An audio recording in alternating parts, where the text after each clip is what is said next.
หลักเอาเงินในพงค่ะเนาะเมื่อในก็เป็นวันที่9 เดือนธันวาคมปี2025เนี่ยค่ะเนาะลอกลายเหรียญเงินเหม่อเขาป่อไม้เอาค่ะจุจามาในอุ้ยก็เขาตีใกล้ๆหันมัสซิอันเป็นเตลิโน5 MPT5 ในส่งเขามาดีในพงอุ้ยก็เขาค่ะเนาะเหมือนจังเหมือนหนังคาเนี่ยก็ย่าเขา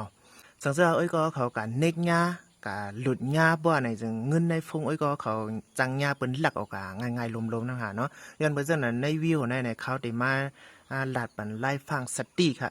อันตั้งสุดเขาเดี๋ยวจูไอ้ก็เขากับด้วยเวียกอันเขาส่งมาเซอันป้าเวียกใส่มานั่นค่ะอันไหนค่ะในเป็นแถวไหนค่ะไอ้ก็เขาในค่ะในค่ะอันเป็นตั้งเนื้อนั่นมันเป็นเวียกใส่มันเนี่ยค่ะสังเกตเขาขาผุยนั้นเนี่ยเห็นเข้ากว่าในไอ้ก็เขาตีหันเป็นเจ้าไหนค่ะเขาขาดีเลยเข้าในพรสาค่ะในคันเด็กนี่ไอ้ก็เขาเนาะสังเกตเขาขาเข้ากว่าดีในพรสาในมันได้เป็นเจ้าไหนค่ะในค่ะอันในมันเป็นว่าไฟไม่ปีแฮมฟูขนาดมันว่ามันมีเพในค่ะว่าสังเกตเขาขาดหลุดในมันไรค่ะอันในลำลองนะคะสังเกตเขาขาดหลุดหญ้าบ่ในจึงเขาจังแฮกเขาพงเขาเพราะว่าเขาแฮกเขาพงเขาไล่เอาเนี่ยก็บอกว่าเขาเอาเงินในฟงเขาว่าจะเนี่ยก็มันเลยเอาอะไรง่ายๆนั่นค่ะนะเพราะว่าก็เงินอันเขาไล่เอา